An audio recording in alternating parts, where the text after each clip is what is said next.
les infos.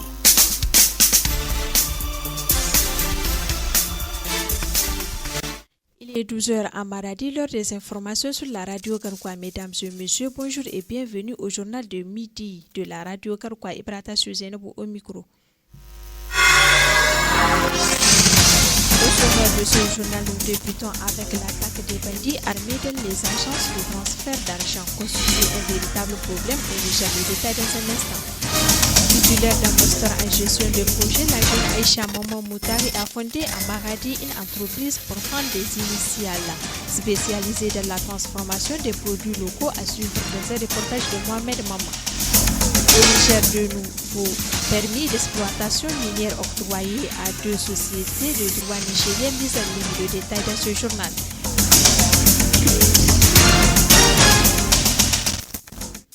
Dans un monde où la mobilité et la rapidité des transactions sont essentielles, les agents de transfert jouent un rôle important malgré leurs efforts inlassables pour assurer les services de qualité. Ils sont souvent victimes d'un manque de reconnaissance et de sécurité. Les agents de transfert travaillent dans un environnement où la précarité de l'emploi est omniprésente. Avec les licenciements possibles à tout moment, cette instabilité crée un climat de stress et d'incertitude, entravant leur capacité à fournir un service. Pour Abdul Karim Nassouroujipo, secrétaire général du syndicat national des agents de société et de transfert d'argent du Niger, que la situation de ces agents reste toujours désolante. Ces gens-là travaillent sans contrat en bon uniforme, c'est-à-dire on les licencie quand on veut. Ces gens-là travaillent sans aucune assurance maladie. La plupart ne sont pas déclarés à la caisse nationale. Certains travaillent 56 heures par semaine au lieu de 40 heures par semaine reconnues par la réglementation en vigueur. On demande à ces gens-là d'ouvrir tôt au matin et de fermer tard la nuit en les exposant à des risques d'agression et même d'assassinat. Comme les cas enregistrés sur de notre camarade Mokhtar Illo Magaji, assassiné ici même à Niamey. C'est notre camarade Nana Aïchatou, égorgé dans son guichet à Tessawa. Le cas le plus récent, celui du 20 février passé, où des bandits armés ont cambriolé des agences de transfert d'argent dans la localité de Mayara, le département de Dakoro, la région de Maradi, avec une perte en vie humaine, paix à son âme, et le tout pour un salaire de misère. Et le pire, il y a des sociétés de transfert d'argent qui demandent aux agents de rembourser l'argent qui a été volé. Ce qui fait qu'aujourd'hui, nous avons plusieurs agents de transfert d'argent qui sont en prison. Nous pensons qu'il est grand temps aux autorités de notre cher pays de faire respecter la réglementation en vigueur dans le secteur de transfert d'argent. Et nous faisons appel au sens élevé de solidarité de notre peuple pour qu'ils puissent demander aux autorités de notre cher pays de faire respecter la réglementation en vigueur dans le secteur de transfert d'argent. Parce que même si vous n'êtes pas agent de transfert d'argent, vous avez au moins un membre de la famille qui est un agent de transfert d'argent. Si la dernière fois c'était la famille du camarade Mokhtar Illo qui était endeuillée, ou bien la famille de notre camarade Nana Aïchatou qui était endeuillée, qui sait demain chez qui ça va arriver. Donc nous pensons qu'il est grand temps au peuple nigérien de demander aux autorités de notre cher pays de faire respecter la réglementation en vigueur en matière d'emploi dans le secteur de transfert d'argent. Et nous demandons aux responsables de ces sociétés de transfert d'argent du Niger de respecter la réglementation en vigueur. Donc, si vous avez les moyens de créer des sociétés, de créer des emplois, vous avez l'obligation morale et juridique de respecter les droits des travailleurs. Et nous demandons aussi aux agents des sociétés de transfert d'argent du Niger de se réveiller et de s'unir auprès de leurs syndicats pour la revendication, pour défendre leurs intérêts matériels et moraux. Car le droit ne se négocie pas, il s'arrache. Et leur salut réside dans ce combat. Donc il est grand temps pour eux de se réveiller pour la défense de leurs intérêts matériels et moraux. Titulaire d'un master en gestion des projets, la jeune Aïcha Maman Moutari a fondé à Maradi une entreprise portant des initiales spécialisée dans la transformation des produits locaux. En plus de son activité entrepreneuriale, Aïcha, la trentaine, est très sollicitée pour former d'autres femmes, souhaitant comme elle gagner en autonomie. Mohamed Maman nous dresse son portrait. Aïcha Maman Moutari est une jeune fille de Maradi initiée très tôt au commerce en vendant des bonbons toffee pour sa maman alors qu'elle était encore à l'école primaire. Très vite, elle a développé une passion pour le commerce qui l'accompagne encore aujourd'hui dans la gestion de ses propres affaires. Au niveau supérieur, 2 fois même je pars au Nigeria pour faire des achats, des ustensiles de cuisine, des habits. Je le cours au Nigeria et je le revends ici. J'ai fini ma master en 2021. J'ai eu à penser. Je fais les études, je fais les stages. Je n'arrive pas à avoir un boulot. Pourquoi pas être une chef d'entreprise? Soucieuse de se rapprocher de sa clientèle, Aïcha s'est orientée vers la transformation des produits locaux très prisés dans les ménages. Grâce aux bourses d'études qu'elle a obtenues, elle a pu formaliser son entreprise et lancer officiellement son activité. J'ai créé mon entreprise au nom de MMA Foods Innov. Les produits que je transforme, quand on prenant le moringa, je faisais les arômes à base de moringa, bassi, poudre de moringa, thé, farine enfantine fortifiée au moringa. Je faisais le tukudi et dégué, bassi, jus bouilli, il y a l'huile de sésame, amuse-gueule, savon. Et dans mon maquet de patates douces, il y a la satisfaction de mes clientèles. En plus, j'ai une dizaine de gens qui travaillent avec moi et ils se trouvent aussi. Consciente de l'importance du réseau, Aïcha n'a pas hésité à rejoindre plusieurs groupes de femmes entrepreneurs à Maradi. Ces plateformes lui offrent une vitrine précieuse pour promouvoir ses produits et élargir sa clientèle. J'ai eu un réseautage à travers cette activité que je suis en train d'exercer et être connue à travers mon produit et presque dans toutes les régions du Niger.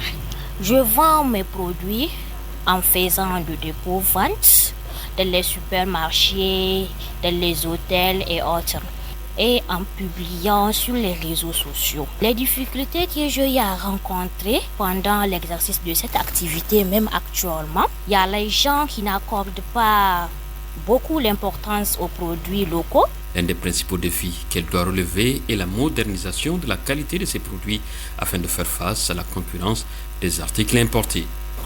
Le gouvernement du Niger réuni ce samedi 22 février au Conseil de ministres tout sous la présidence du chef de l'État.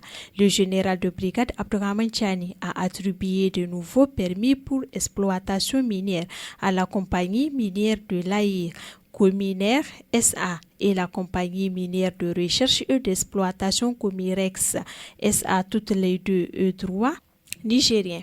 Le gouvernement a adopté un projet de décret portant attribution d'un permis pour petite exploitation minière de cuivre dénommé Ouando, situé dans les communes rurales de Tableau et de Dabaga, département de Tuo-Sérine, région d'Agadez, à la compagnie minière de l'Aïr, Cominair SA.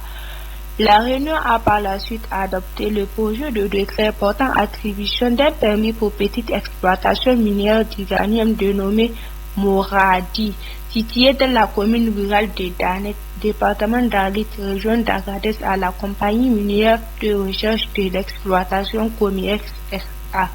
Le communiqué du gouvernement indique que ces deux projets de décret sont pris en application de la loi du 5 juillet 2022 portant loi minière dans leur forme. Ces projets consacrent la transformation des autorisations d'exploitation minière semi-mécanisées déjà détenues par des compagnies minières en permis pour petite exploitation minière. En effet, les travaux de sondage et d'analyse des échantillons réalisés par ces compagnies ont abouti à la mise en évidence d'un gisement important de cuivre et d'uranium dans le périmètre de leurs autorisations d'exploitation minière semi-mécanisée.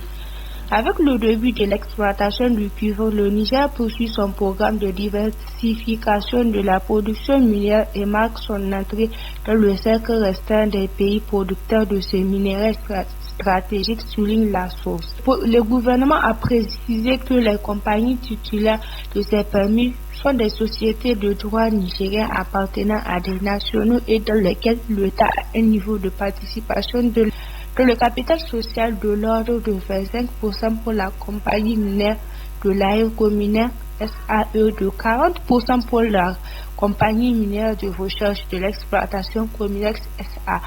Le gouvernement révèle qu'il est attendu de l'exploitation du cuivre par la compagnie minière de l'Aïr Cominair SA, notamment une production moyenne à 2700 tonnes de cuivre métal sur une durée de 10 ans. La création de 300 emploi direct au profit des jeunes Nigériens une redevance minière sur les 10 premières années de vente de la production de cuivre de plus de 4 000 francs CFA.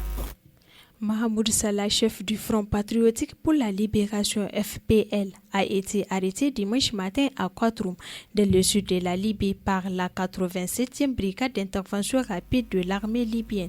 Son groupe opposé au régime militaire nigérien, milité par un retour à l'ordre constitutionnel après le coup d'État de juillet 2023. L'opération a été menée sous les ordres du commandement des forces armées libyennes dans le cadre de la lutte contre les groupes armés opérant entre la Libye et le Niger. Mahmoud Salah est accusé de mener des actions contre le Conseil national pour la sauvegarde de la patrie CNSP du général Abdraman Chani en place à Niamey. Son groupe est également impliqué dans les activités de guérilla transfrontalière. Après son arrestation, Salah a été remis aux autorités libyennes pour interrogatoire, notamment sur les implications de son groupe dans un récent enlèvement. Cette capture illustre le renforcement de la coopération sécuritaire entre la Libye et le Niger, marquée par la visite en septembre 2024 du chef d'état-major libyen, le général Mohamed Al-Haddad à Niamey. Cette arrestation représente un coup dur pour l'opposition armée au Niger et pourrait modifier les dynamiques sécuritaires dans la région. Le FPL reste un acteur clé de la contestation contre le régime militaire nigérien et sa neutralisation pourrait affaiblir les groupes rebelles opérant à la frontière entre les deux pays. Fin de cette édition d'information. Merci d'être à l'écoute de la radio Gargoua. Ibrata Zénabou était à la présentation journal réalisée par Alkamatou Mambabachek et la mise en ordre technique a été réalisée par Mohamed Lawel Kanta. Au revoir.